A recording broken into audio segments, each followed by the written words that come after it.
उन 26 लोगों को जिनका नाम पूछकर और मुसलमान नहीं होने के नाते पर उनको गोली मारकर कत्ल कर दिया गया, मैं ताज़ियत पेश करना चाहूँगा मौलाना इकबाल को, जो पूंछ के मदरसुल ज़ियाउल उलूम के मुदर्रिस थे। उस 5 साला लड़की मरियम को, जिसको पाकिस्तान की शेलिंग में उसका पेट फट गया। मैं ताज़ियत पेश करना चाहूँगा मैडम ज़ैन अली और उर्वा फातिमा, इन दो जुड़वा भाई बहनों को जिनकी उम्र 14 साल थी। लांस नायक दिनेश कुमार को, बीएसएफ के सब इंस्पेक्टर मोहम्मद इम्तियाज़ को। मैं शुक्रिया अदा करना चाहूँगा कश्मीर की आवाम का कि उन्होंने पहलगाम के वाक़े के बाद मस्जिदों से ऐलान किया मजम्मत का, बग़ैर किसी के बोलने पर रोड पर निकलकर उन्होंने पाकिस्तान से आए हुए दहशतगर्दों की मजम्मत की। मैं मुबारकबाद देता हूँ हमारी मुसल्लह अफवाज को कि उन्होंने एक अजीम कुर्बानी पेश की और बहादुरी के साथ ऑपरेशन सिंदूर में भारत को कामयाबी दिलाई। मैं मुसल्लह अफवाज ने पहले 9 दहशतगर्द ठिकानों पर उनको निशाना बनाया और सबसे मेरी नज़र में जो दहशतगर्दी के दिल पर हमला हुआ वो भावलपुर का था और 6 एयरफील्ड, 3 हैंगर और 2 रनवेज को हमने तबाह किया।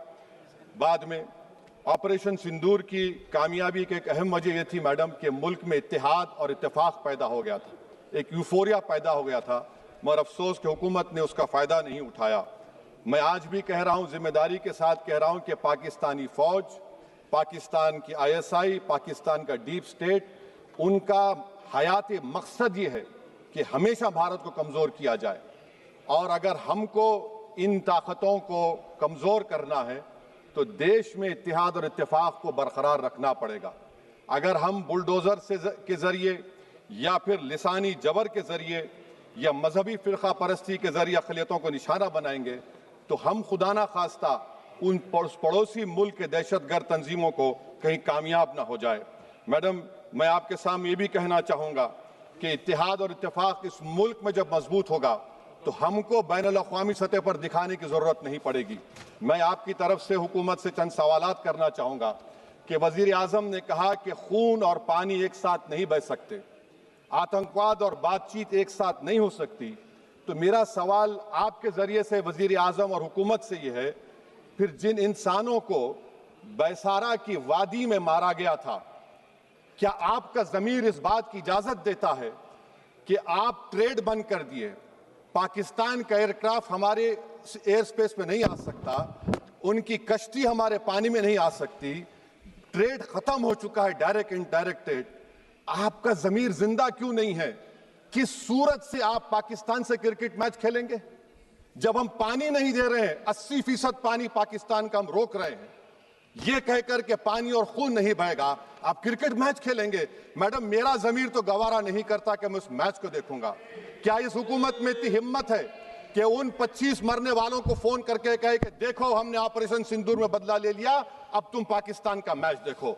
बड़ी अफसोस की बात है मैडम, अकाउंटेबिलिटी किस पर है? पहलगाम किसने किया? 7.5 लाख हमारी फौज और सेंट्रल पैरामिलिट्री फोर्स है, ये कहां से 4 चूहे घुसकर हमारे भारत के नागरिक को मारे? अकाउंटेबिलिटी किस पर फिक्स होगी? LG पर फिक्स होगी तो LG को बरतरफ करिए, IB पर आती है तो एक्शन लीजिए, पुलिस पर आती है तो एक्शन लीजिए, मगर आप ये समझ रहे हैं कि ऑपरेशन कर दिया और हम खामोश लोग भूल जाएंगे। अकाउंटेबिलिटी फिक्स करना पड़ेगा। मैडम, डिटरेंस आपकी क्या है? आपने सर्जिकल स्ट्राइक किया, आपने बालाकोट किया, फिर ये पहलगाम हुआ, तो आपकी डिटरेंस की पॉलिसी नाकाम साबित हुई, कश्मीर की पॉलिसी नाकाम साबित हुई, 370 हटा दिया आपने एक रियासत को यूटी बना दिया और उसके बावजूद भी दहशतगर्द वहां पर पहुंच गए। तो और अफसोस मुझे इस बात का होता है मैडम कि पाकिस्तान को हम जानते हैं, पाकिस्तान और इजराइल इस पूरी दुनिया में एक फेल्ड स्टेट है और पाकिस्तान के आर्मी चीफ को, जिससे हमारे स्ट्रेटेजिक रिलेशनशिप, इसको अपना दोस्त कहते हैं, उस देश का प्रेसिडेंट उस शख्स को बुलाकर खाना खिलाता है अपने साथ जिसके भाषण से हमारे लोग मारे गए थे। तो क्या आपकी खारजा पॉलिसी कामयाब हुई? आप देख लीजिए।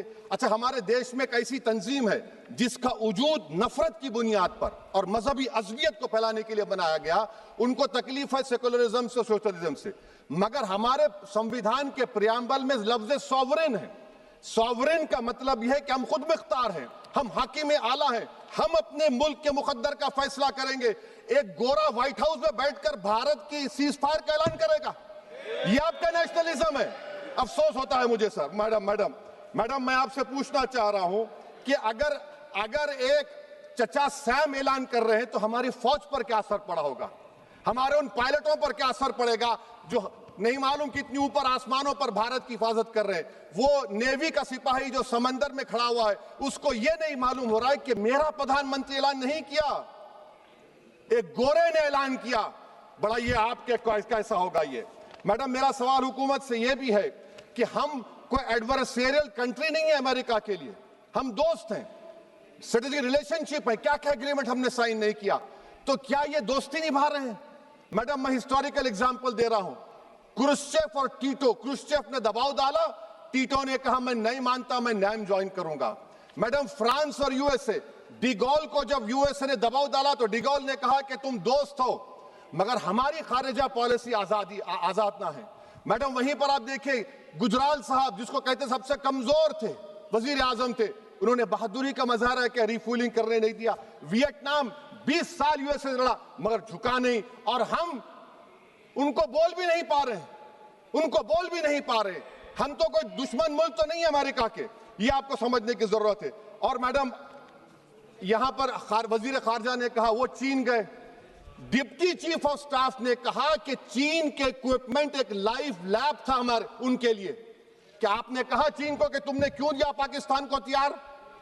आप नहीं कहे। और मैडम, आप जानते हैं कि रक्षा मंत्री ने कहा कि स्विफ्ट एंड प्रोपोर्शनेट, तो फिर जो इंडोनेशिया मिलिट्री अटैचे ने कहा कि हमको कहा गया मत मारो, हम सेल्फ डिफेंस में भी नहीं मार सकते थे पाकिस्तान को।